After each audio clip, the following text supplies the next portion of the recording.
A todos o nosso muito boa noite. Vacinação contra o cancro do colo do útero. Nova ronda arranca nesta segunda-feira em Luanda, com a previsão de imunizar cerca de 56 mil meninas. Gás natural, liquefeito, Angola participa de 2 a 5 de fevereiro na 21ª edição da Cimeira Internacional. Cabinda, a situação socioeconómica da província foi analisada em reunião do Conselho Provincial. Liga Unitel Girabola, Cabos Corpo, empata frente ao 1º de agosto a 1 bola. Guiné-Bissau, família de Domingos Simões Pereira, denuncia vigilância armada em casa. Domingo Notícias, o dia 1º de fevereiro de 2026.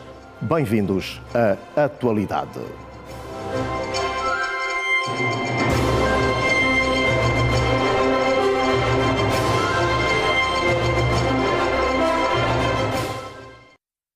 Mais uma vez, o nosso muito boa noite. Arranca amanhã em Luanda uma nova ronda de vacinação contra o cancro do colo do útero.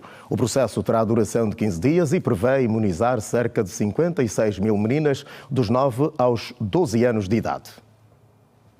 As crianças abrangidas fazem parte do grupo de meninas que foram inscritas, mas que não chegaram a ser vacinadas durante a campanha nacional de vacinação contra o cancro do colo do útero, que decorreu nos meses de outubro e novembro do ano passado, como fez saber a coordenadora provincial do Programa Alargado de Vacinação. O país introduziu no Sistema Nacional uma nova vacina, que é a vacina contra o cancro do colo do útero.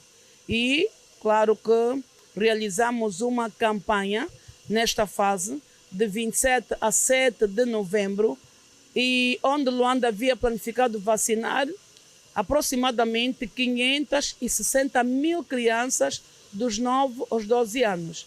Mas tudo que é novo gera desconfiança, desconforto, e então muitas famílias, muitas mães, muitos cuidadores ficaram reticentes com relação à adesão. Daí que das 560 mil meninas, 56 mil foram registradas e não foram vacinadas. Portanto, a intensificação é focalizada no resgate destas 56 mil crianças. E claro que abranger também aquelas crianças que já completaram 9 anos. Para além da vacinação do cancro do colo do útero, a nova ronda contempla também a administração de outras vacinas para assegurar que nenhuma criança fique de fora. Felizmina Neto assegura que os vacinadores estarão nas escolas e também nas comunidades. Vamos vacinar nas escolas, com equipa de 2 pessoas, um vacinador, um registrador. Vamos vacinar nas comunidades, inclusive nas lavras. Dizer que, aproveitando a oportunidade, porque a vacina tem um lema, temos que aproveitar cada oportunidade para vacinar mulher e criança. Vamos vacinar o HPV, que é o foco. Vamos vacinar contra o sarampo as crianças dos 6 meses até menos de 5 anos. Vamos administrar vitamina A, que é o suplemento vitamínico. Vamos vacinar contra a febre amarela. Vamos vacinar também contra a hepatite B. A coordenadora provincial do Programa Alargado de Vacinação assegura que há logística suficiente para atender à demanda e deixou um apelo aos pais e encarregados de educação. As equipas estão sensibilizadas, temos logística suficiente para responder à demanda. A função da vacina é somente criar defesas para que não adoeçamos e nem morramos por doenças preveníveis pela vacinação. Portanto, a dúvida é inimiga da perfeição. Nós estamos aqui para garantir segurança naquilo que vamos produzir. Das cerca de 560 mil meninas que estavam previstas para serem vacinadas em Luanda durante a campanha nacional de vacinação contra o cancro do colo do útero, que decorreu no ano passado, apenas 504 mil foram imunizadas.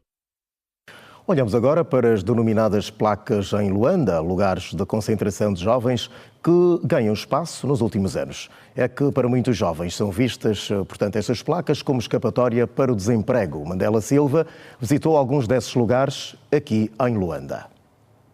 Todos nós, nos últimos tempos, temos ouvido com alguma frequência a expressão "estou na placa".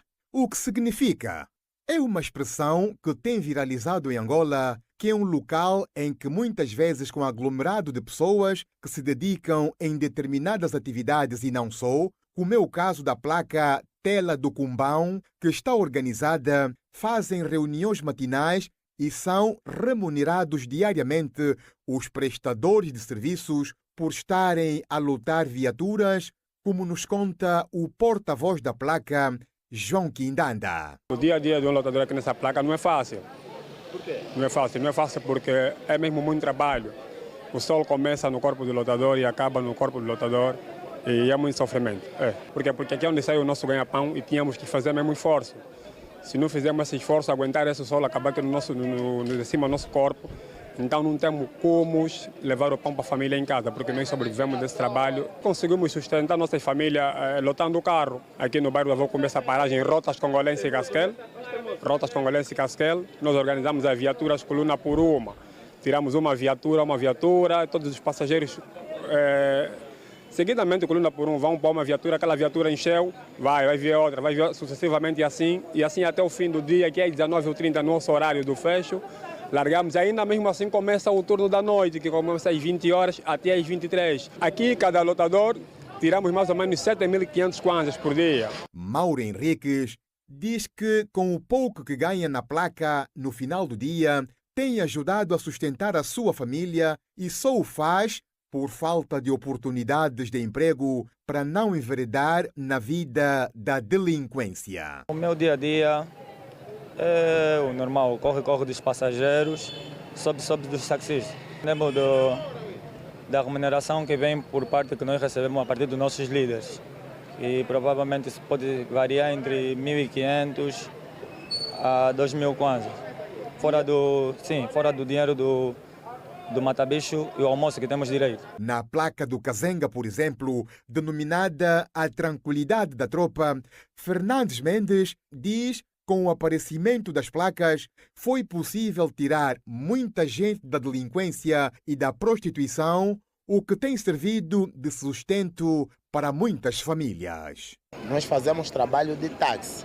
Como placa, esse é praticamente o quartel da nossa organização. Nós somos uma organização staff, fazemos o trabalho de táxi, somos fazedores de táxi, somos jovens desse mesmo bairro, nascemos aqui, crescemos aqui e por não ter uma oportunidade de trabalho ou uma ingressão de trabalho no Estado, então criamos as nossas staffs que é para nós poder pelo menos não cometer um crime, não fazer algo de errado, então procuramos as staffs que é para nos tirar desses maus caminhos. Graças a Deus tiramos alguns colegas, alguns irmãos da delinquência, do mundo do crime, algumas irmãs do mundo da prostituição e trouxemos ela aqui. Mas nós dependemos do privado, não é do Estado. Que os nossos patrões são eles quem compram a viatura e fornecem para a organização. E ao decorrer desse todo o processo, nós não podemos dizer que é todo um mar de rosas, né? É como toda uma outra área, é mesmo trabalho. Então, em função disso, eu só devo dizer que é só Deus. Fiela depende mesmo de Yas. Como temos os nossos programas de escala na organização, que os colegas têm aquele tempo de trabalho determinado, então conseguimos trabalhar, né? Às vezes temos declínios de viatura na staff, somos obrigados a redobrar aquilo que é a formatura da organização para todo mundo poder trabalhar e levar alguma coisa. Mas graças a Deus, como Deus é por todos, conseguimos sempre acudir a algumas demandas. Por Luanda, várias placas estão espalhadas para diversão, passar tempo, trabalho, entre outras atividades. Angola participa do 2 a 5 de fevereiro do ano em curso, na 21ª edição da Cimeira Internacional sobre o Gás Natural Liquefeito, a decorrer no Catar. O evento visa afirmar Angola como um país capaz de exportar conhecimento, tecnologia e soluções técnicas, e não apenas recursos naturais. Angola vai ser representada na Cimeira Internacional de Gás Natural Liquefeito, por uma empresa angolana responsável pela fiscalização de empresas de 3 setores diferentes, com destaques para o mercado do gás natural liquefeito. A participação da CGC visa apresentar as potencialidades do país no setor energético. O gás é uma commodity extremamente importante para Angola e para o mundo. Para quem não sabe, o gás é o melhor produto para se fazer a transição energética e a cópia, como não poderia deixar de ser, tecnologia e soluções técnicas e não apenas recursos naturais. A aposta no GNL reforça o compromisso de Angola com a segurança energética, diversificação das receitas e fiscalização. Chegou o momento, acredito eu, e chegou a altura das empresas africanas e principalmente angolanas ocuparem o seu espaço neste mercado. A 12ª edição do evento prevê reunir mais de 2.000 participantes provenientes de 30 países diferentes, incluindo Angola. A saúde, educação e desemprego são considerados os principais problemas nos países de língua portuguesa pelos seus cidadãos, segundo o primeiro barómetro da lusofonia divulgado recentemente. Em Angola, a configuração segue a tendência geral, com a educação, saúde e desemprego no topo das preocupações, mas com valores mais elevados do que a média dos países analisados. O estudo foi realizado pelo Instituto de Pesquisas Sociais, Políticas e Econômicas, com sede em São Paulo, no Brasil. O barômetro reúne percepções de cidadãos de Angola, Brasil, Cabo Verde, Guiné-Bissau, Moçambique, Portugal, São Tomé e Príncipe, Timor-Leste, sobre 25 indicadores. A saúde indica as preocupações dos cidadãos da lusofonia, com 53% das respostas, seguida da educação, com 43%, e do desemprego, com 34%, de acordo com os dados do inquérito realizado em 8 dos 9 Estados-membros da CPLP.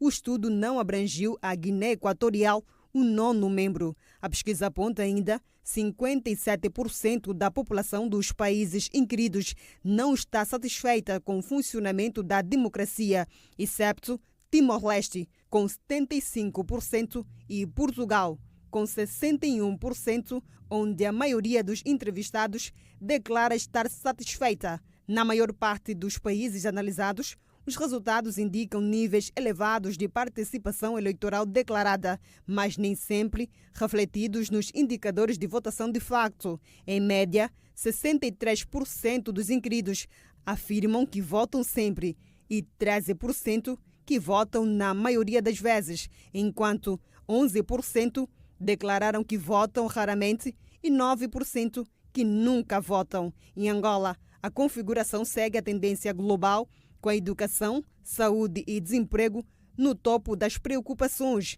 mas com valores mais elevados do que a média dos países analisados. A educação é mencionada por 53% dos angolanos inquiridos, a saúde por 48% e o desemprego por 45%. A infração surge em 4º lugar, com um peso particularmente elevado, correspondendo a cerca do dobro da média global. As obras de construção das 3 pontes na estrada que liga os municípios da Bibala e Camucuio, na província do Namibe, estão no nível de 50% de execução física. Trata-se das pontes sobre os rios Pirangombe, Chape-Chape e de Caetou, que devem estar concluídas ainda este ano. As obras de construção das pontes na estrada que liga os municípios da Bibala e do Camucuio, no Namibe, estão a 50% da sua execução física. Trata-se das pontes sobre os rios Pirangombe, Chape-Chape e de Caetou, cuja empreitada decorre sem constrangimentos e a bom ritmo, segundo o técnico do projeto. Marcos Nunda garante que tudo está a ser feito para que as mesmas estejam concluídas até o mês de novembro deste ano. O trabalho está a correr bem, começamos bem este ano, já estamos no total de 50% do decorrer das obras das pontes. Agora, neste momento, aqui no Rio do Chape-Chape, estamos a fazer a fundação das sapatas e, posteriormente, fazer os pilares. No Pirangombe, os pilares já estão executados 100%. os encontros também estão feitos. Neste momento estamos a montar as pré-lajes, posteriormente lançar o betão. O ano passado tivemos alguma dificuldade por causa da chuva, mas esse ano ainda não tivemos nenhuma. Bem, a entrega da obra, a previsão, por aí novembro, calculadamente novembro, acho que as obras estarão concluídas. Este automobilista, que circula habitualmente na ligação entre os dois municípios, anseia pelo término das obras, visto que quando chove na região fica impossível transitar naquela via. Estou aqui nesta via já há 3 anos. Quando chove é um grande constrangimento, que não dá para atravessar. Não dá mesmo. Se for a pé, os donos daqui é que tem que te pegar na mão para atravessar contigo. Tem que te pagar qualquer coisa. Mesmo nas costas, só a pé. O carro já não dá para pôr aí. Muitos gastos já, porque é só moto. Para atravessar tem que pegar no braço ou levar nas costas. Graças a Deus estamos a ver uma ponte que está nos garantir confiança. Que talvez para mais um mês ou pode terminar ou não, mas gostaríamos que acelerassem um passo. Mas estamos alegres com esta ponte que já estamos a ver. O administrador municipal do Camucuio reconhece igualmente que as obras decorrem de forma satisfatória e que devem terminar brevemente. Manuel Canivete reforça que o projeto terá um grande impacto em vários setores da região, com a melhoria da circulação de pessoas e bens. A velocidade com que a empresa tem estado a levar é bastante satisfatório e leva-nos a crer que em curto espaço de tempo essas obras estarão concluídas. Augura-se que esse ano mesmo sejam todas elas concluídas. E com a conclusão dessas pontes e do pequeno troço que falta para a asfaltagem, portanto, vai ajudar significativamente para a transportação de pessoas e bens e também para o comércio aqui ao nível do município. Tem sido uma grande dor de cabeça em época chuvosa. O município quase que fica interdito, fica fechado, tal como se diz, porque esses rios tornam-se intransitáveis e isso dificulta a circulação de pessoas, encarece a vida dos munícipes, do Camucuio e pronto, essas obras vêm dar aqui uma lufada de ar fresco para os munícipes do Camucuio e depois de serem concluídas, de certeza absoluta que a vida dos munícipes já não será a mesma. Em Cabinda, o Governo Provincial esteve reunido em Conselho para abordar a situação socioeconómica da província. Em análise estiveram problemas ligados à imigração ilegal, o contrabando de combustível, combate à pobreza e a construção de infraestruturas sociais. O Conselho do Governo da Província, neste ano de 2026, traz em análise os principais assuntos da região. A abordagem cingiu-se em matérias relacionadas com a vida política, económica, social, entre outros. O Conselho da Província inclinou-se também na avaliação dos relatórios produzidos pelas novas administrações municipais, a situação da imigração ilegal, vias de acesso, infraestruturas, saúde, educação, agricultura, foram assuntos apreciados pelos membros do Conselho. Os administradores que dirigem os novos municípios destacaram os desafios que estão a ser enfrentados para superar algumas dificuldades nas respectivas zonas de jurisdição. Nós vamos priorizar para este exercício de 2026, portanto, o setor social, assim como o setor de infraestrutura, porque sabem todos que o município do Ngoio é daqueles municípios que saiu de aldeia, bairros e povoações para um município. Melhorar as condições de funcionamento da administração municipal, melhorar o fornecimento da energia elétrica nas 3 aldeias da sede do município, melhorar o fornecimento de água e melhoramos algumas infraestruturas da educação. As nossas prioridades estão viradas no setor da educação, da saúde, infraestruturas integradas, bem como no setor da agricultura. Nós olhamos para 3 setores-chave, no setor econômico, no setor social e também no setor de infraestruturas. pois o município do Miconge veio de uma comuna, fruto da nova divisão político-administrativa. A felicidade nossa ascendeu à categoria de município. A imigração ilegal e o contrabando de combustíveis continuam a ser o grande exercício da parte da administração do NECUT e Tanduzinse. A imigração é um forte também que nós temos. Estamos a trabalhar com o setor do Ministério do Interior para que possamos ter uma cobertura do corredor fronteiriço que nós temos de fluvial. Nessa altura, com as operações que já foram realizadas depois da nossa chegada, porque nós comunicamos aos órgãos afins que era necessário fazermos um trabalho profundo para estancarmos esses dois fenómenos, que é o contrabando de combustível e também a imigração ilegal. O vice-governador de Cabinda para o setor técnico disse que o ano de 2026 será de muito trabalho. O objetivo passa em garantir a melhoria de condições de vida nas populações. E, portanto, com satisfação, percebemos que o balanço foi, no geral, positivo, mas é preciso, conforme as recomendações de Sua Excelência Governadora Provincial, continuar-se a trabalhar com dedicação, com abnegação, para que as metas sejam superadas no próximo exercício e o aprendizado seja constante. Há desafios importantes aqui apontados em diversos domínios, no domínio das infraestruturas, no domínio social. O primeiro Conselho do Governo da província analisa a situação política, económica e social da região. Foram apresentados em Luanda pela AGT e a Polícia Fiscal Aduaneira os resultados de uma investigação conjunta que culminou no desmantelamento de um esquema de fraude aduaneira que envolve 36 processos de trânsito internacional. Trata-se da apreensão de mercadorias de importação proibida, como arroz, óleo alimentar, açúcar e entre outros produtos da cesta básica e de amplo consumo. O esquema de fraude aduaneira, envolvendo 36 processos de trânsito internacional com destino à República Democrática do Congo, segundo explicações da chefe do Departamento dos Serviços Aduaneiros da Terceira Região Tributária da AGT, o importador em questão, e por sinal de nacionalidade angolana, simulou a saída das mercadorias do país, que na realidade foram desviadas para o consumo interno sem o pagamento de impostos.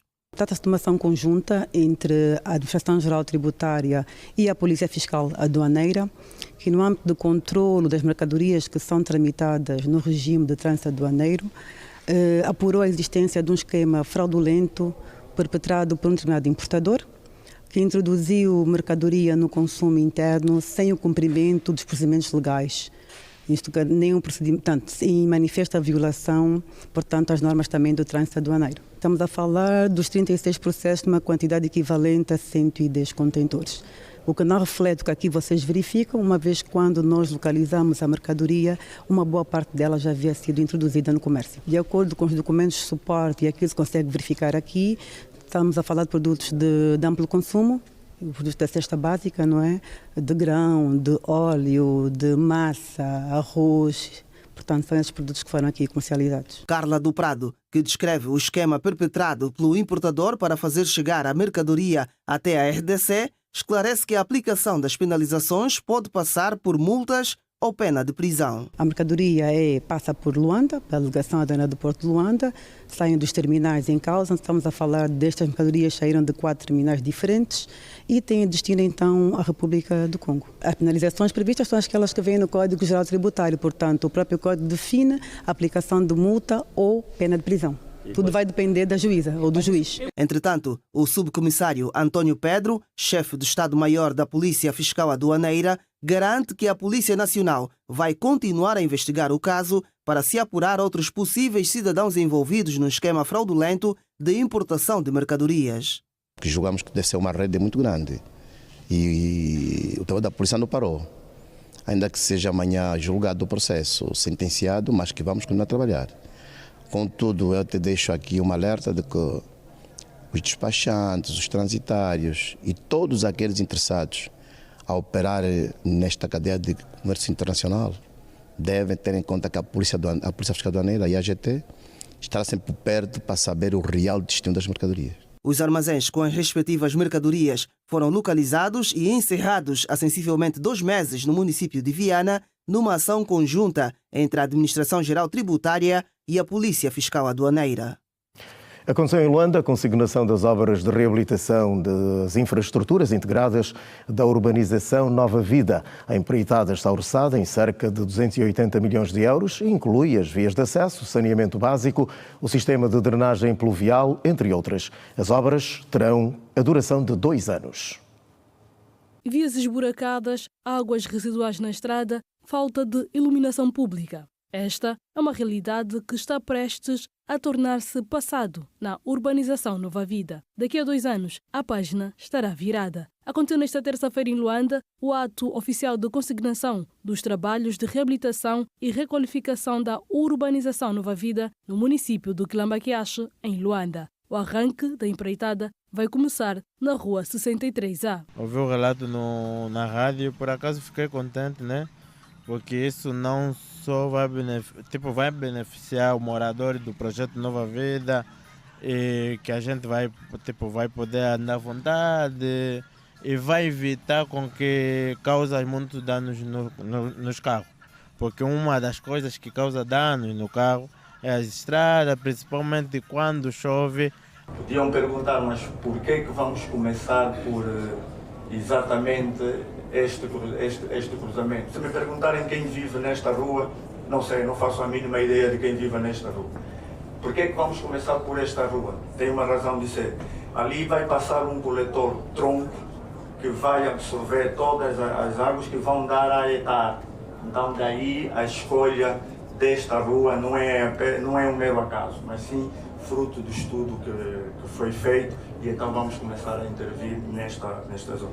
O presidente da associação local avançou que tomaram conhecimento do início das obras há 2 dias e fala dos possíveis constrangimentos futuros, pois, até o momento, não lhes foram avançados os planos alternativos. Nos últimos 2 dias é que ficamos a saber, com rigor, que as obras iam começar, o que quer dizer que nós não sabemos qual é o plano de alternativas, não temos informação mais detalhada para aquela que vimos aqui dentro, e isso é muito pouco. Nós sabemos que esta localidade é uma placa giratória, temos um movimento muito grande e muito intenso de motorizadas de viaturas, é um ponto de passagem entre o norte e sul da cidade de Luanda, e vai ser difícil mesmo. Acho que temos que conversar com a administração e com a empresa para criarmos as zonas alternativas. O contrato, que tem a duração de 2 anos, foi formalizado com o governo provincial de Luanda. A empresa Montagil assume a responsabilidade da execução da obra. A fiscalização estará a cabo da AND. Como eu tenho dito muitas vezes, nós não prometemos aquilo que não conseguimos fazer. E esta é o início de uma etapa diferente para Luanda. E estou convencido que durante este ano vão acontecer muitos casos de lançamento como este das infraestruturas integradas da Nova Vida. Nós, depois da manhã, vamos também lançar a empreitada do Hospital dos Cajueiros. Para já, deixa-nos muito satisfeitos, muito felizes, muito entusiasmados. O início desta obra aqui hoje, o lançamento oficial da obra, para nós vai significar, de facto, dar resposta a uma reclamação, ou a várias reclamações que são conhecidas. Como dissemos, o nosso compromisso para que a obra decorra da melhor maneira possível. Sua Excelência, Sr. Governador, já lançou o repto de estarmos todos juntos para poder, de facto, dar resposta. Aqui a urbanização é uma satisfação, portanto, como foi apresentado, via iluminação, a questão da água, que também fica relativamente resolvida, principalmente com a etar. O projeto prevê a intervenção em 54 quilômetros da rede viária, 96 quilômetros de condutas de água, 95 quilômetros de sistemas de águas residuais e a implementação de espaços verdes. Não podia deixar de ser a rede de esgotos de água residual numa extensão de 95 quilômetros. E se tem rede de águas residuais, elas têm que ir parar para algum sítio. Também está contemplada, então, a reabilitação da etar. Vamos também intervencionar nesta etar. E, dada a dimensão do projeto Nova Vida, não podia ficar de fora a implementação dos espaços verdes. Também estão contemplados aqui nesta empreitada dos espaços verdes a reabilitação de passeios, rampas que vão contribuir para a mobilidade dos pedestres. O Presidente da República, João Lourenço, constatou durante a visita as obras de reabilitação em curso nas estradas nacionais 110 e 230 na província do Icolibengo que os trabalhos registram um grau de execução física significativo, com destaque para o troço Catete Maria Teresa, que apresenta cerca de 62% de avanço físico e 38% de execução financeira. O Presidente da República percorreu uma distância de quase 200 quilómetros para constatar no terreno o grau de execução das obras de reabilitação das estradas nacionais número 110 e 230, importantes eixos rodoviários que ligam Luanda ao interior e às outras regiões do país, na província do Icolibengo. No âmbito da visita de constatação, o chefe de Estado avaliou os avanços da Estrada Nacional 110, onde já foram reabilitados 35 quilómetros, estando agora em curso a reabilitação de um total de 69 quilómetros no troço Catete-Cabala-Mushima. De acordo com os dados técnicos apresentados, a obra apresenta um grau de execução física de 52% e uma execução financeira de 15%. A visita também abrangeu a Estrada Nacional 230, uma das principais vias estruturantes do país que, de acordo com os dados apresentados, o projeto registra um avanço físico global de cerca de 62%, enquanto a sua execução financeira está situada em aproximadamente 38%. No final da visita, o Ministro das Obras Públicas, Urbanismo e Habitação, Carlos Alberto dos Santos, afirmou que o Presidente da República deixou recomendações claras para a aceleração do ritmo das empreitadas com vista ao cumprimento rigoroso dos prazos contratuais. Isto é, o troço Catete-Cabala terminar os 24 km até a ponte no final do mês de março deste ano. O troço Catete Maria Teresa, como vimos, 53 km de estrada. Chegamos ao fim desta obra em setembro deste ano.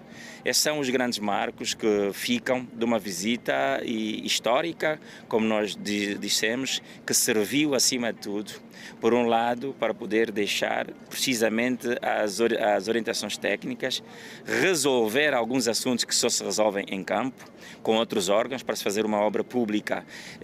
Há outros órgãos que também fazem parte e, acima de tudo, por devolver ao nosso povo a esperança que vão ter essas obras nos tempos certos. Segundo o governante, a questão do baixo nível de execução financeira foi também motivo de preocupação manifestada durante uma reunião conjunta, tendo sido abordada de forma a evitar que venha a comprometer o calendário das obras. Entre as outras ideias que foi vista é que no fim houve uma reunião de concertação com outros setores também e onde é que a questão financeira foi a questão central, de forma em que nós possamos chegar ao tempo das obras feita. A Estrada Nacional número 230 possui uma extensão total de 1.130 quilómetros e constitui um dos principais eixos rodoviários do país ao assegurar a ligação entre Luanda, a província do Icolibengo, e o leste de Angola. A Estrada Nacional número 110 liga o troço Catete-Cabala e interliga até a Mushima. Esta estrada prolonga-se também para a província do Kwanza Sul, seguindo em direção a Benguela e a província da Huila, o que reforça a conectividade entre o litoral e o centro do país. O Presidente da República visitou algumas obras em curso ao nível do país, no que toca principalmente, portanto, cumprimentar já aqui os meus convidados para hoje, o Nilton Capalo, que é jurista. Muito boa noite, Nilton, bem-vindo a este espaço para analisarmos as questões aqui pontuais, e também um abraço para o Sérgio, digamos, Raimundo, que é especialista em relações internacionais. Boa noite, bem-vindos. Pois bem, vamos começar por analisar a situação do caso Mané Rabelais, um caso, entretanto, que fez correr muita água por baixo da ponte, ainda continua naturalmente, e cujo Tribunal Constitucional negou o recurso interposto, portanto, a propósito desta situação. Começo por ti, Nilton. Qual é a leitura objetiva que se pode fazer desta situação, no caso, em termos da análise jurídica? Pois bem, relativamente ao recurso extraordinário de inconstitucionalidade interposto por Manuel Rebelaas, é um recurso legítimo e foi tempestivo na data dos factos, a quando da sua interposição. E em virtude da interposição, verifica-se que alguns pressupostos em termos do processo que decorreu junto da Câmara Criminal do Tribunal Supremo não cumpriu, na verdade, com os requisitos exigidos por lei. Quais são? Nós estaríamos a fazer referência de que o Tribunal Supremo, no entanto, a quando da observância do recurso que foi interposto, estamos a falar de um recurso ordinário, nos termos do artigo 470 e seguintes do Código de Processo Penal, em que o mesmo verificava que a condenação no prazo ou na medida, digamos, de 7 anos, e precisamente nos crimes que vinha de branqueamento de capitais e, sobretudo, de peculato, não estavam, no entanto, reunidos os requisitos, porque, a dado momento, fez também um arresto preventivo em virtude de alguns bens que o mesmo possuía, sem prejuízo do que o mesmo alegava que, independentemente do processo crime e concomitantemente do processo civil, houve, no entanto, inobservância dos pressupostos legais, quando o mesmo fazia referência do facto de se fazer um arresto, por exemplo, sem que o mesmo fosse notificado para exercer o direito do contraditório, porque sabemos à partida que todos sobre o qual for recair um determinado processo, esse tem, no entanto,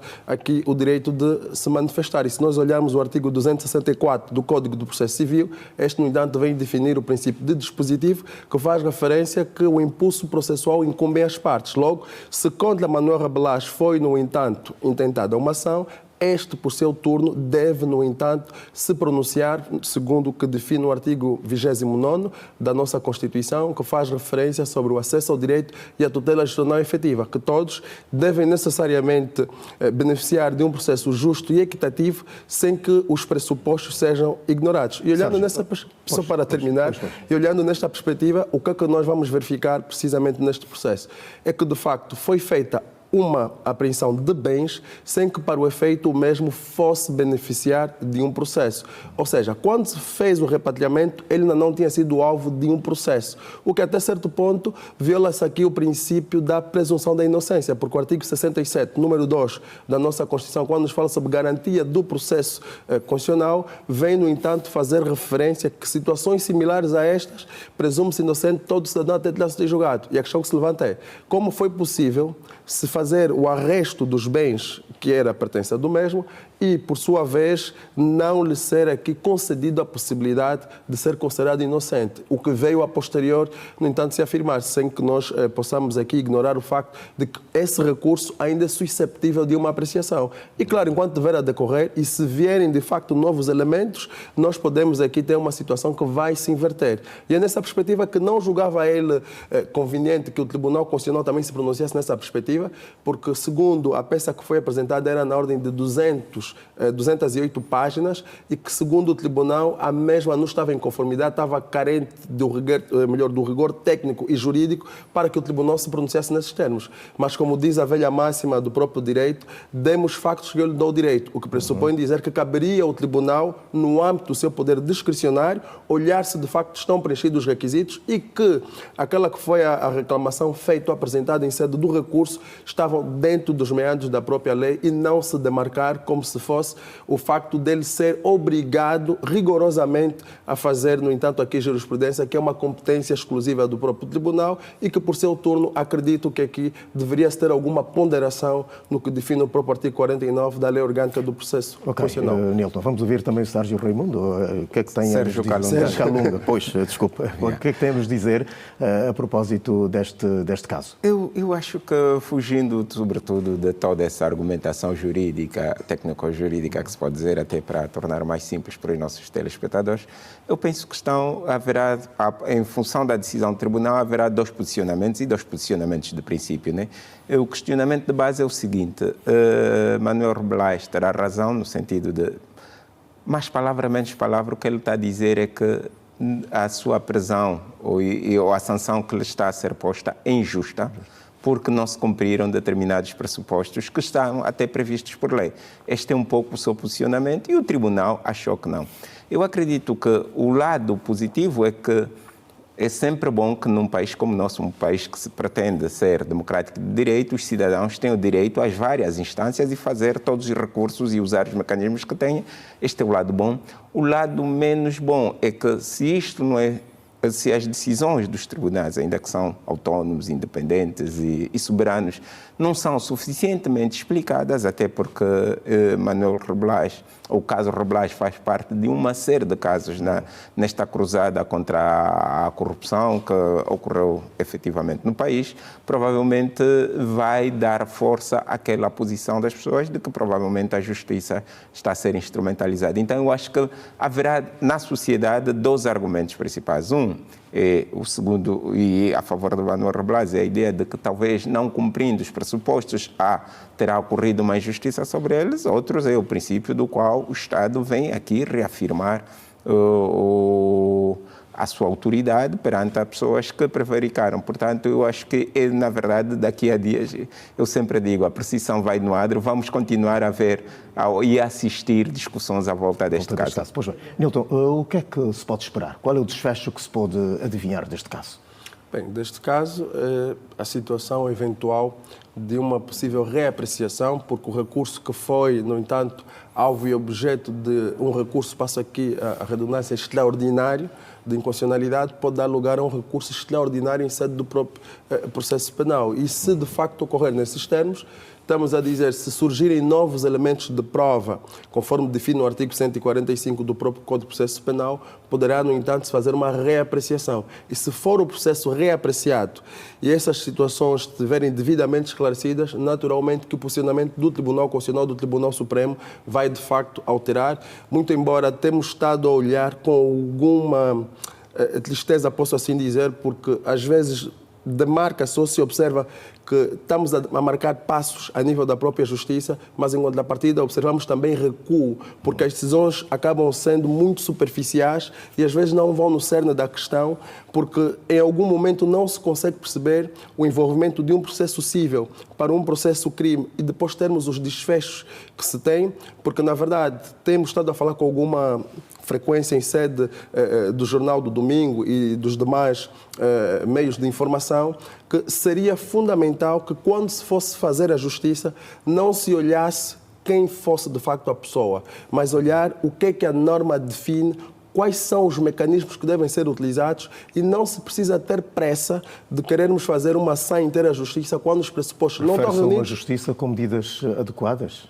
Não, eu me refiro na perspectiva porque este caso do Manuel Reblas não é um caso isolado. Só nesse momento já temos mais de 5 a 10 casos que, a posterior, o próprio Tribunal Supremo, o próprio Tribunal Constitucional vieram considerar que, de facto, houve irregularidades. Há pressupostos que devem ser observados, perfeito. Mas nós não esqueçamos, se de facto estiverem preenchidos os requisitos legais, tem que se avançar e não apresentar fundamentos que, em algum momento, acabam violando direitos, liberdades e garantias fundamentais. Até porque, se nós formos olhar o artigo 29º da Constituição quanto à força jurídica, nos diz que os direitos, liberdades e garantias fundamentais estão, digamos assim, vinculados às regras que vão ser aplicadas, no entanto, quer para as entidades públicas como privadas, e que essas devem respeitar. E às vezes vejo aqui uma tendência de que levianamente não se vai fazer a justiça como deveria ser. Imagina, o senhor está, na verdade, aqui interdito de sair do país há 4 anos e poderá eventualmente continuar sem que haja um pronunciamento que se venha, de facto, a alterar. Que seja definitivo, no caso. E, naturalmente, que também precisamos compreender que as medidas que são aplicadas são susceptíveis de manutenção.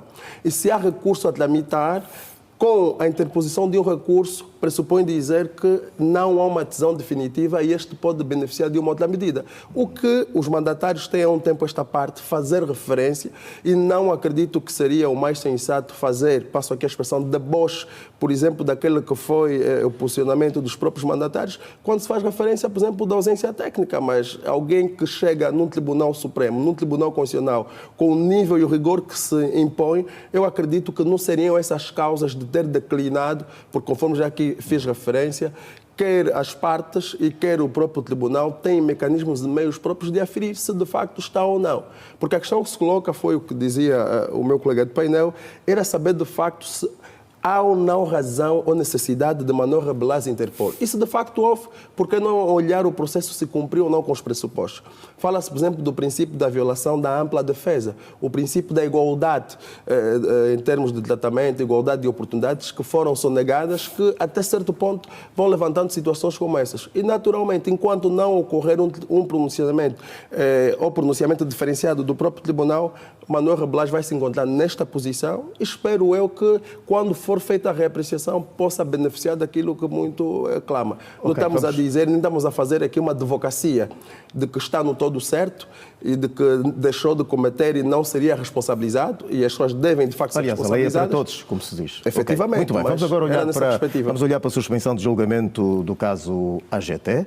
Portanto, a Associação dos Juízes sai em defesa do juiz da causa e considera a intervenção da Ordem dos Advogados como ingerência externa. Qual é o ponto de vista? Começo por ti, Sérgio. Não, para mim não é novidade. Durante muito tempo temos visto, da parte dos advogados, até representado pelo seu bastonário, fazer queixas, ou queixar-se publicamente, ou pronunciar publicamente, sobre o estado da nossa justiça e, sobretudo, o mote que está por detrás de algumas decisões, né? Eu entendo que a Associação dos Juízes, numa postura claramente corporativista, vieram também em defesa de um dos seus associados. Portanto, eu acho que está aqui instalada, em minha opinião, uma divergência entre duas instituições que são muito respeitadas e que são também pilares da nossa democracia, né? Nós queremos uma ordem dos advogados atuante, coesa, e que também com este poder de fiscalizar e pronunciar-se dos atos praticados pelo juiz, e que, obviamente, queremos um tribunal que seja justo e independente. E, portanto, eu acho que está aqui lançado mais uma das muitas farpas e, sobretudo, da polémica que tem envolvido, sobretudo, o nosso sistema de justiça. Milton, o que é que tem a dizer a propósito deste caso? Eu acredito que o posicionamento da ordem é o mais sensato e correto. Para quem está a acompanhar esse processo desde o ano passado, estamos a falar logo no início de fevereiro, e depois em setembro, quando se deu a questão da instrução preparatória, verifica-se categoricamente de que, de facto, ocorreram alguns excessos da parte do próprio tribunal. E isto por quê? Porque, a dado momento, precisamos nós compreender que os advogados, enquanto exercerem um papel de defesa, volta e meia, há aqui algumas prerrogativas que lhes devem ser concedidas. Estamos a falar de que, dos 38 arguidos, os seus mandatários não tiveram acesso ao processo. Ou seja, quando começa um processo judicial, é fundamental para aquele que vai, no entanto, se defender, possa, no entanto, ter acesso ao processo, de modo a verificar aquelas são as peças processuais que serviram como base da sua acusação. Porque se nós olharmos na pessoa do Dr. Sérgio Raimundo, do Dr. Benja Satula, do Dr. Bangula Kemba e todos os outros mandatários, vêm, no entanto, fazer referência com alguma ênfase que não lhes está a ser possibilitado ter acesso ao processo. E a questão que se levanta é, por que não tem acesso ao processo? Por que não tem acesso ao processo? Qual é a dificuldade, se de facto está tudo em conformidade, em apresentar esse processo? Veta-se aqui, mais uma vez, com clara violação ao princípio da ampla defesa, porque se de facto determinadas pessoas estão a ser acusadas, se elas não saibam de antemão quais são os motivos que vêm, no entanto, fundamentar essa acusação, acredito que aqui o posicionamento do tribunal é errôneo. Naturalmente que a Associação dos Juízes vai, no entanto, tomar esse posicionamento em defesa do seu associado, que é normal que assim o faça, mas precisamos compreender, e já fizemos aqui a referência à lei para todos, não é elegante, eu acredito, que os advogados têm que, de alguma forma, se ausentar, e vejamos aqui um posicionamento que, no meu entender, foi incorreto da parte do tribunal, mas os advogados se ausentaram da sala de audiências. O que é que aconteceu? Fez a nomeação de defensores oficiosos. Olha, vejamos, se nós formos olhar, no sentido literal da palavra, um advogado que está a acompanhar o seu consulente desde o início do processo, ter que se deparar com uma situação de que o advogado é afastado para que um defensor oficioso que não conhece os meandros do processo seja, no entanto, nomeado, atendendo aqui o princípio da assistência judiciária, e vai exercer um patrocínio que, de facto, ele desconhece por completo quais são os meios, e é aqui nessa perspectiva que acredito que o tribunal esteve mal e deveria se retratar, porque tem sido com alguma frequência, nos casos mediáticos, parece-nos que são processos que estão em segredos dos deuses e que não permitem com que, de facto, os mandatários tenham acesso ao processo, porque foi o que eu fazia referência. Se estamos a falar da garantia do processo crime, à luz do artigo 67 da Constituição, qual é a dificuldade ou a necessidade? Algumas vozes se levantam, por exemplo, em dar nota que o valor que se propala na ordem de 100 mil milhões de kwanzas não seria 100 mil milhões, mas sim 6 mil milhões, e a questão que se levanta é, se de facto há aqui essa divergência, como é que os mandatários vão ter ciência, fruto dos inquéritos e dos relatores que foram, no entanto, levados em consideração para a dedução da acusação, não têm acesso e aqueles que estão a ser acusados também desconhecem por completo. Então, é aqui uma questão dúbia que eu acredito que a Associação dos Juízes também deveria pensar com alguma acuidade e chamar a razão do seu associado para que situações como essas não ocorram. E eu sempre faço referência. Não esqueçamos que todos nós somos vítimas do sistema de justiça por alguma razão. Todo cidadão é um potencial criminoso e qualquer um pode estar a ser responsabilizado criminalmente e não gostaria de que, de alguma forma, os seus direitos fossem coartados. Fazia referência ao Dr. Raimundo que, na verdade, somos um Estado democrático e tem que se fortalecer as instituições, sim, de facto, mas desta forma não vamos conseguir alcançar o que tanto pretendemos, sem que, para o efeito, sejam respeitados aqui estes... É um assunto que ainda vai fazer correr muita água por baixo da ponte, mas vamos agora também analisar aqui a mensagem, por ocasião do Dia da Paz, do presidente João Lourenço, não é, que também é o presidente em exercício da União Africana, portanto é um assunto que também mereceu a atenção de todos, principalmente no que toca ao alerta que faz o Presidente da República, João Lourenço, no que toca à união e reconciliação entre os Estados africanos. Começo por si. Sérgio. Não, é verdade que nos últimos anos a África tem sido acometida de guerras intermináveis. Temos aqui o caso do Congo, o sul do Sudão, e nos casos e sobretudo alguns problemas com a insurgência em Moçambique e factos que têm perturbado a paz. Eu penso que é chegado o momento dos africanos começarem a trabalhar as dinâmicas de paz desde as causas raízes dos conflitos, né? Nós normalmente atuamos desde as causas dinâmicas, né?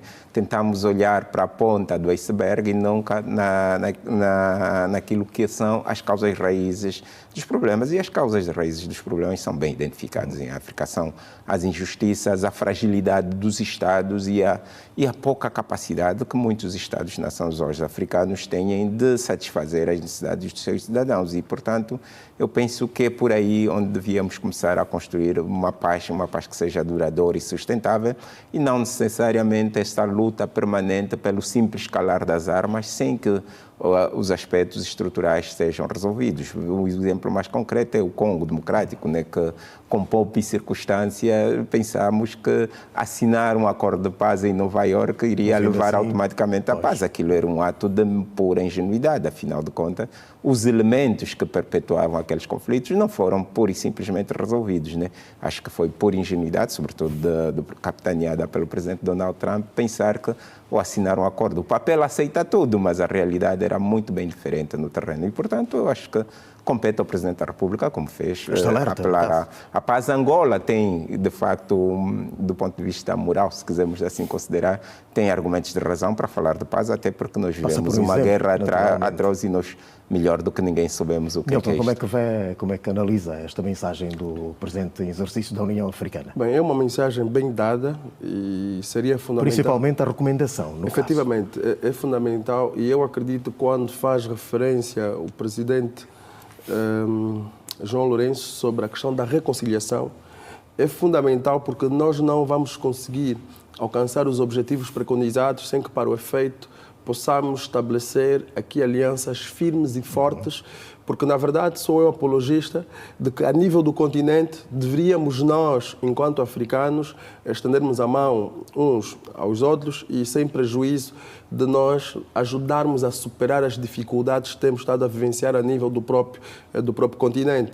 Vários são os diplomas que têm sido levados em consideração, mas, em contrapartida, o que se verifica na prática quanto às ações acaba sendo, no entanto, reduzida em nada. Fez-se referência, por exemplo, da questão do acordo que foi celebrado, quer seja entre o Ruanda e, de igual modo, a República Democrática do Congo, que não surtiu o efeito que se pretendia e que, no meu entender, não acreditava, não é, que o caminho de chegar até os Estados Unidos da América para celebrar seria, digamos aqui, um dos ápices da resolução desse conflito. Poderíamos nós internamente resolvermos, e até porque não faz algum sentido nós termos que matar irmãos nossos quando, na verdade, estão subjacentes interesses que em nada ajudam ou abonam o crescimento de África. E eu acredito que não é esta África que nós gostaríamos que tivéssemos, e seria fundamental que nós olhássemos para o futuro, porque senão vamos continuar a ir buscar recurso e ajuda do Ocidente, que nunca vão nos respeitar por isso, porque volta e meia conseguimos verificar que a nível de África os países em termos, por exemplo, de empréstimos têm alguma dificuldade, ou financiamento vem sempre do Ocidente. Por que não criarmos, na verdade, aqui um fortalecimento? Porque quando nós olhamos a questão da União Africana, a União Africana, a nível das organizações internacionais, é uma com maior número de Estados, mas é uma também que os Estados, por exemplo, não contribuem com as cotas. Angola é um Estado da União Africana que vai contribuindo significativamente, mas sozinha não vai conseguir chegar. Preciso maior União Africana, queria dizer o Presidente João Lourenço. Naturalmente, preciso esse esforço de todos. Obrigado, Nilton, por ter estado connosco, e também o Sérgio. Obrigado. Desejo continuação de muito boa noite e conto com vocês em próximas ocasiões para estas análises dos principais assuntos que passam durante a semana no país e além fronteiras. Obrigado, boa noite. Estamos a informar, é o Domingo Notícias, depois voltamos deste intervalo naturalmente. Desejamos continuação de muito boa noite. É um até já. Já voltamos. Boa noite.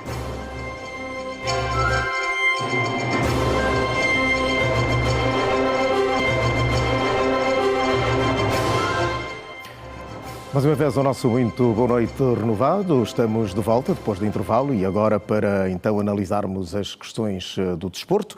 E está comigo o Aniceto Moquinto. Aniceto, muito boa noite. Bem-vindo aqui a este espaço de análise sobre o que movimenta multidões. Boa noite, companheiro. Boa noite, telespectadores.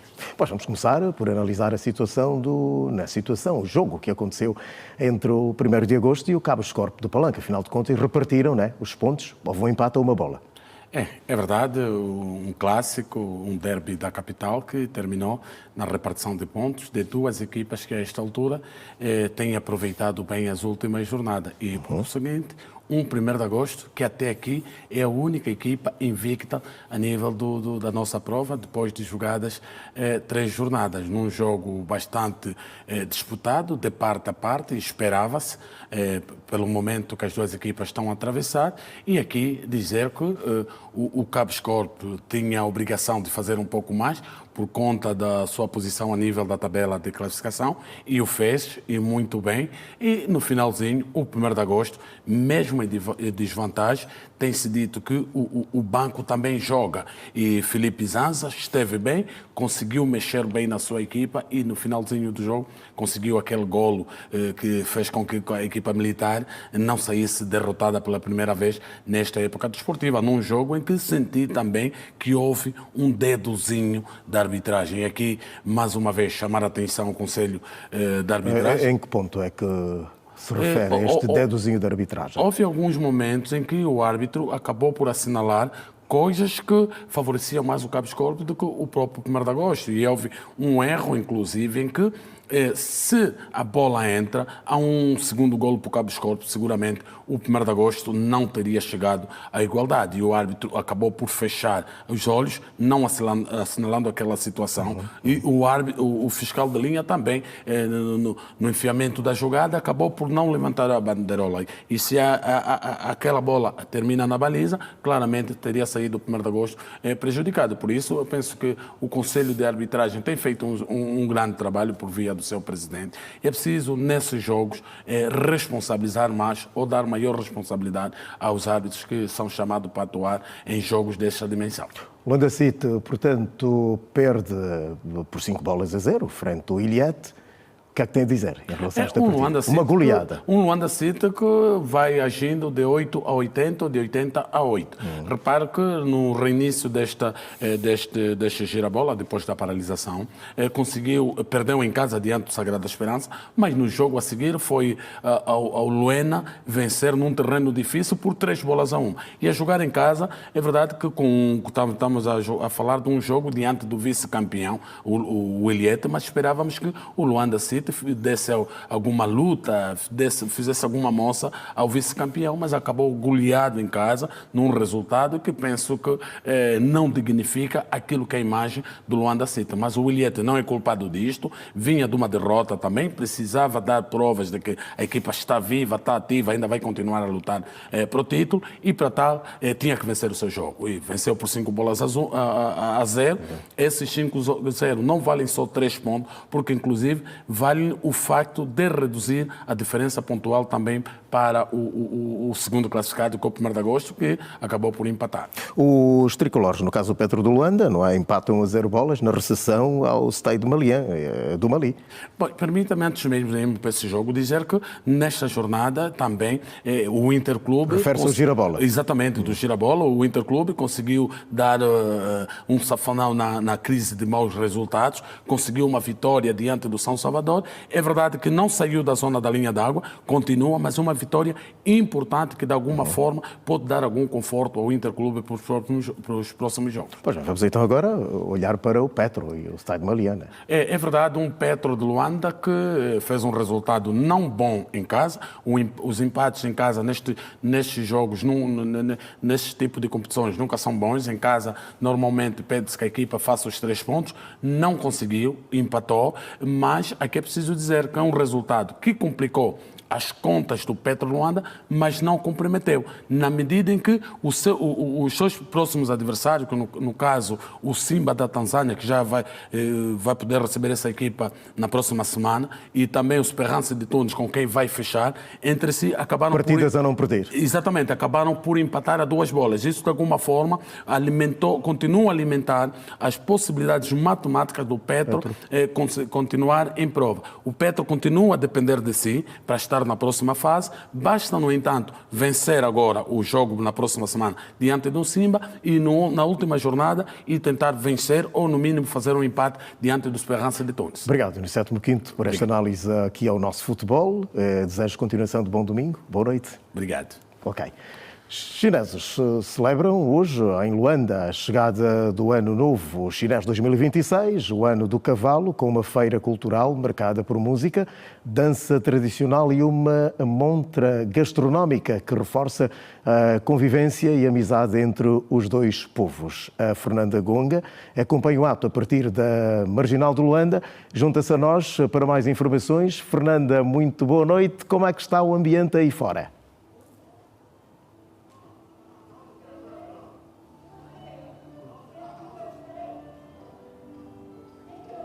Boa noite, João Alves, e também a vasta audiência da Rede Girassol, precisamente aqui na Marginal de Luanda. Está a decorrer esta feira em alusão ao Ano Novo Chinês de 2026, que junta aqui vários feirantes, além de participantes quer nacionais como também cidadãos chineses, que trazem aqui uma variedade, sobretudo gastronómica, nesta feira. E vamos justamente conversar com um dos feirantes que aqui se faz presente, que traz aqui um dos seus produtos. Muito boa noite. O nome do senhor está agora em direto para o Jornal do Domingo da Girassol.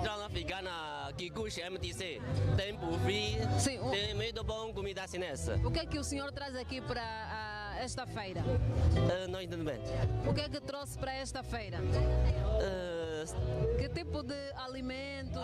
Tem todo tipo de comida chinesa, também comida angolana, tudo. No MTC Kikuchi, MTC Shopping. Restaurante o nome é Casa Bola. O Ano Novo Chinês, o que é que representa para vocês? O Ano Novo Chinês, como é que vocês comemoram o Ano Novo Chinês? Nós também fazemos uma festa, igual aqui. Muito bom festa, toda a família juntamos, sentamos a comer, igual. Exatamente, muito obrigada. Conversamos com um dos feirantes aqui e certamente que tem outros. Vamos aproveitar e falar com mais uma também que está aqui a trazer os seus produtos. A senhora que nesta altura já terminou. Muito boa noite. O nome da senhora, que produtos é que trouxe aqui para esta feira que estamos aqui a observar já em remate final? Que produtos é que trouxe para aqui? O nosso produto que trouxe aqui que é sobre chá, com frutas e bubble milk tea. Chá é da China, misturado com fruta local, tem um sabor saudável e mais moderno. O que é que os angolanos mais pediram na sua bancada? Mais clientes angolanos que pediram com abacaxi e maracujá e melancia com lichia. Lichia também é uma fruta. E mais bubble milk tea. Muito obrigada. É uma das feirantes aqui também que trouxe os seus produtos aqui nesta feira em alusão ao Ano Novo Chinês, uma feira, a diversidade cultural da China com vários artefactos que foram aqui exibidos. Foi um festival que juntou não só aquilo que é a componente gastronômica, como também muita música, dança e muita exibição neste palco da Marginal de Luanda, de onde se despedem Fernanda Gonga, Miguel Suame e Olávio Bomba. Boa noite. Muito boa noite, Fernanda Gonga, na nova Marginal de Luanda e a festa da chegada do novo ano chinês. Esta informação leva-nos a mais um curto intervalo. Já a seguir nós vamos ter outras notícias, mas por enquanto é para descansar um pouquinho. Nós voltamos já já. Boa noite.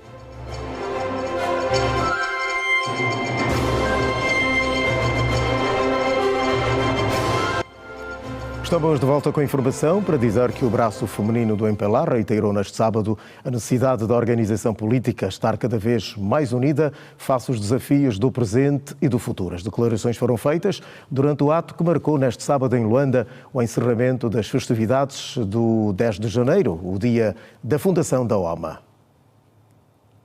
O ato de encerramento das festividades do 10 de janeiro, dia da fundação da OMA, ficou marcado com temática em painéis, onde esteve em evidência a evolução do papel das mulheres na política ao longo dos anos. A secretária-geral da OMA, Joana Tomás, disse que o momento serviu para a troca de experiência intergeracional. Nós tivemos a ouvir a experiência das nossas mais velhas, que trabalharam como dirigentes, antigas dirigentes da nossa organização a nível nacional.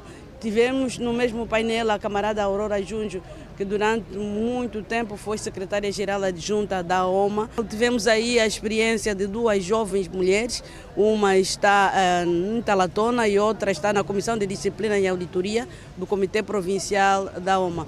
Foi realmente uma manhã muito proveitosa, onde tivemos aí a intervenção de muitas camaradas. O espaço foi pequeno, esteve lotado e foi muito interessante este debate. Para encarar com maior discernimento e audácia política voltados para os desafios do presente e do futuro, Joana Tomás reforçou a necessidade do exercício da unidade e coesão dentro da organização feminina. Nós temos em todas as nossas atividades reforçado esta mensagem de estarmos cada vez mais unidas. A OMA prima pela união, coesão e também pela harmonia geracional. E nós voltamos aqui a reforçar aquilo que já são as nossas linhas de pensamento, porque só unidas somos fortes e podemos vencer cada vez mais os desafios do presente e do futuro. Por outro lado, há ainda a secretária-geral do braço feminino do MPLA esclareceu que a retirada da então candidata à secretária-geral da OMA, Graciete Dombolo, não foi por pressão política, mas sim por iniciativa própria. As duas candidatas foram eleitas em sede do Comitê Nacional.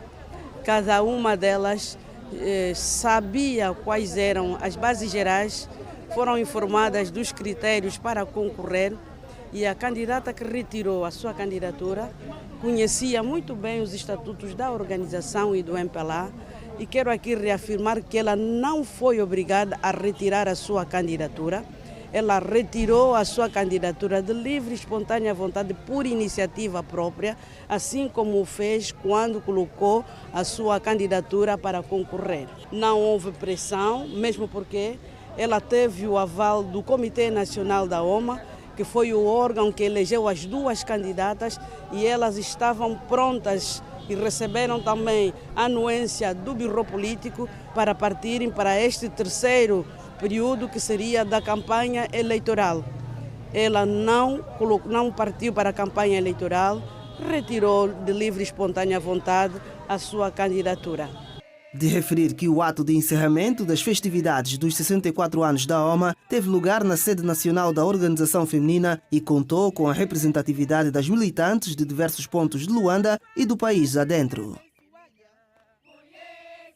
A família de Domingos Simões Pereira denunciou neste domingo que os membros que se encontram na residência do político estão sob vigilância armada permanente e com restrições de circulação.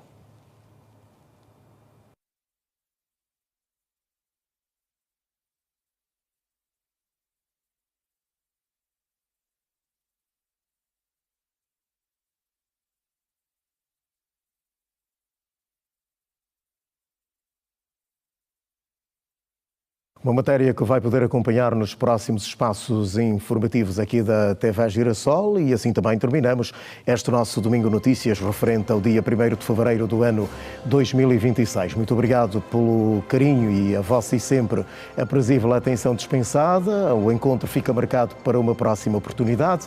Boa noite, bom domingo e passe bem. Boa noite.